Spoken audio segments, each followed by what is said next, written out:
Hello दोस्तों, become a doctor YouTube channel पर आपका बहुत बहुत स्वागत है। एक इम्पॉर्टेंट टॉपिक जो कि एमपी आयुष से रिलेटेड है। बहुत सारे बच्चे जो कि एमबीबीएस में एडमिशन नहीं ले रहे हैं वो आयुष काउंसलिंग को अटेंड करने वाले हैं। तो बहुत ज़्यादा क्वेश्चन कर रहे हैं कि आयुष काउंसलिंग कब तक स्टार्ट होगा। तो सबसे पहला आंसर मैं आपको दे दूं कि लास्ट ईयर 2025 में भी यही सारी कंडीशंस थी। उनकी पहली नोटिफिकेशन आयुष काउंसलिंग के रजिस्ट्रेशन को लेके थी 4 सितंबर, यानी 4/9/2025 को उनकी पहली नोटिफिकेशन आई थी और 11 तारीख से रजिस्ट्रेशन चालू होके उनके डॉक्यूमेंट वेरिफिकेशन होते होते first round, second round, third round, stay vacancy round, सारे राउंड होते होते लास्ट राउंड की भी डेट तो मैं बता देता हूँ, 19 जनवरी 2026। हाँ, एकदम सही हूँ मैं। 19 जनवरी 2026 को उनकी लास्ट राउंड यानी स्टे वैकेंसी राउंड 4 अरेंज हुई थी, जो कि बहुत सारे कॉलेज में सीट्स वैकेंट रह गई थी। अब क्यों वैकेंट रह गई थी इसका रीज़न भी मैं लास्ट में बताऊंगा। तो जिसने अभी तक सब्सक्राइब नहीं किया तो प्लीज़ सब्सक्राइब कर लेना। और सबसे इंपॉर्टेंट चीज़, अगर आउट ऑफ स्टेट से भी अगर आप देख रहे हैं एमपी मध्य प्रदेश आयुष की काउंसलिंग के लिए, तो वीडियो आपके लिए बहुत इंपॉर्टेंट है, तो सब्सक्राइब कर ही लेना। और बाकी कमेंट बॉक्स में एक लिंक मैंने पिन कर रखी है, जिसको जिसको प्रॉब्लम है, जिसको जिसको जो डाउट्स आ रहे हैं उसको जाके फिल कर देना। मैं खुद या मेरे साथ वाला कोई आपको कांटेक्ट करने की कोशिश करेगा, तो आप उसको अपनी प्रॉब्लम सॉल्व करवा देना। और रही बात काउंसलिंग के लिए, अगर कोई हेल्प चाहिए तो बिल्कुल पेड काउंसलिंग भी अवेलेबल है, आप आके बात कर सकते हैं। दूसरा सबसे इंपॉर्टेंट चीज़ मैं ये बात करने आया हूँ कि इस वीडियो में जैसे थंबनेल में मैंने लिखा हुआ है कि मध्य प्रदेश में कितने कॉलेजेस हैं, BMS, BHMS, Ayurvedic government, Ayurvedic private, homeopathy government, homeopathy private, यूनानी गवर्नमेंट, और भी बहुत सारी चीज़। तो देखो, सबसे इंपॉर्टेंट चीज़ मैं तुमको ये बता दूं कि एमपी की जो डीएमई यानी एमपी की एमबीबीएस काउंसलिंग है, ये स्टार्ट होने के बाद ही आपकी नोटिफिकेशन आ जाएगी इसके लिए। तो ज़्यादा वेट नहीं करना। और एमपी आयुष की काउंसलिंग एमपी के एमबीबीएस काउंसलिंग से थोड़ी सी ज़्यादा टफ होती है। क्यों होती है? लास्ट ईयर के वीडियोस पढ़े हैं तो वो जाके देख सकते हैं। बाकी अपने किसी जान पहचान वाले से आप बात कर सकते हैं, नहीं तो मैं तो आपको बता ही रहा हूँ।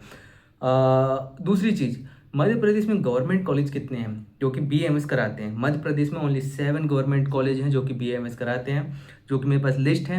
मैं इसको अटैच नहीं कर रहा हूँ, बोल के ही बता देता हूँ। जैसे पंडित खुशीलाल नंबर 1 कॉलेज है भोपाल का। इसके बाद फिर मैं सीरीज नहीं ले रहा हूँ, लाइन से बस तुमको नाम ले रहा हूँ कि इसके बाद ग्वालियर, इंदौर, उज्जैन और बुरहानपुर, जबलपुर, रीवा, ये 7 गवर्नमेंट बीएमएस कॉलेज हैं जो कि गवर्नमेंट बीएमएस कॉलेज हैं। और होम्योपैथी एक कॉलेज है जिसमें की सीट्स बाकी कॉलेज से ज़्यादा है, 150 सीट है। बीएमएस की बीएचएमएस की, वो भी भोपाल में ही है, पंडित खुशीलाल के साथ अटैच्ड है। और यूनानी कॉलेज की अगर बात करें, यूनानी कॉलेज एक ही गवर्नमेंट यूनानी कॉलेज है, वो भी पंडित खुशीलाल के साथ है, जो कि भोपाल में ही है।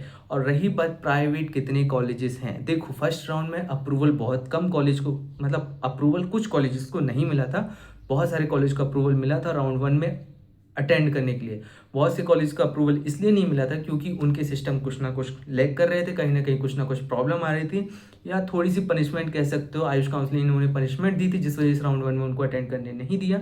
फिर उन लोगों ने कुछ ना कुछ चीज़ें की, कुछ प्रोमिस किए होंगे गवर्नमेंट को, तब जाके उनको फिर दोबारा राउंड में बैठने का मौका मिला। तो मैं तुमको टोटल काउंटिंग बता देता हूँ कि राउंड स्टे वैकेंसी राउंड तक कौन कितने कॉलेज आ गए थे। देखो, बीएमएस कॉलेज की अगर बात करो तो 32 कॉलेज इसमें अटेंड कर ली थी लास्ट राउंड तक होते होते, 32 कॉलेज। अब मैं इसलिए बोल रहा हूँ क्योंकि बहुत सारे कॉलेज में सीट लास्ट राउंड के बाद भी भरी नहीं।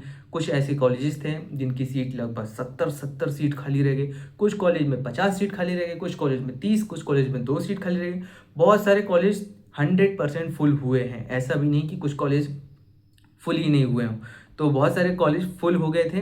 और मैक्स टू मैक्स कॉलेज जो कि लास्ट में अप्रूवल लेकर आए थे, तो उनको वो कॉलेज में उनकी 100% सीट फुल नहीं हुई। तो अभी भी 2025 बैच वहाँ पे अगर किसी कॉलेज की 70 सीट वैकेंट रह गई है तो वहाँ की 70 सीट खाली अभी भी हैं, 30 बच्चे ही पढ़ाई कर रहे हैं। तो ऐसी भी चीज़ें हैं। होम्योपैथी की अगर बात करूँ तो होम्योपैथी 17 से 18 कॉलेज हैं जो कि प्राइवेट होम्योपैथी कॉलेज है। जबलपुर में 2-3 अच्छे कॉलेजेस हैं, भोपाल में अच्छे कॉलेज हैं, और इंदौर में है। तो इधर उधर थोड़े होम्योपैथिक कॉलेज भी हैं, 70 से 18। यूनानी कॉलेज भी हैं, 8 से 10 अच्छे अच्छे कॉलेज हैं यूनानी कॉलेज भी, जो कि आयुष काउंसलिंग में पार्टिसिपेट करते हैं। अब मैं आयुष काउंसलिंग के बारे में थोड़ा तुम्हें इसलिए जोर दे रहा हूँ कि यहाँ की काउंसलिंग थोड़ी टफ इसलिए है क्योंकि राउंड 1 होने से पहले ही डॉक्यूमेंट वेरिफिकेशन की स्टेप आती है, जो कि बहुत से बच्चे जो कि फर्स्ट टाइम अटेंड कर रहे होते हैं उसे छोड़ देते हैं, या फिर उसमें कुछ ना कुछ गड़बड़ी कर देते हैं, जिस वजह से वो वहीं से बाहर हो जाते हैं। तो ना राउंड 1 अटेंड कर पाते, ना 2, ना 3, ना कुछ भी नहीं। और लास्ट ईयर ऐसा भी हुआ था कि कुछ बच्चे कुछ गलत काउंसलर्स के चंगुल में फंस गए थे, जिन्होंने उनको बोला कि हम आपको स्टे वैकेंसी राउंड तक ले जाएंगे और आपको कॉलेज अलॉट करवा देंगे जो आप चाहते हैं। लेकिन उन्होंने क्या किया, राउंड 1 में ही कुछ ऐसे कॉलेजेस सिलेक्ट कर दिए जिस कॉलेज में उनको सीट अलॉट हो गई। अब प्रॉब्लम ये, उन बच्चे को वो कॉलेज चाहिए ही नहीं जो उन्होंने अलॉट करवा दी। अब उनको अलॉट करवा दी तो मजबूरी ये हो गई कि round 1, round 2, round 3 in round से पहले उनको एडमिशन लेना ही पड़ेगा, क्योंकि राउंड 3 से के बाद अगर कोई भी कॉलेज राउंड 1, 2 और 3 में अगर कोई भी कॉलेज अलॉट हो गया तो आपको एडमिशन लेना ही है। आप उसके बाद स्टे वैकेंसी राउंड में नहीं जा सकते। तो कुछ चीज़ें जानकारी के अभाव में बहुत बच्चे गलत कर देते हैं, कुछ काउंसलर्स गलत करवा देते हैं। उनके बच्चे को ये कॉलेज नहीं चाहिए, लेकिन उन लोगों ने वो चीज़ सेलेक्ट कर दी कि आपको मजबूरी में वहाँ पे जाना पड़ेगा।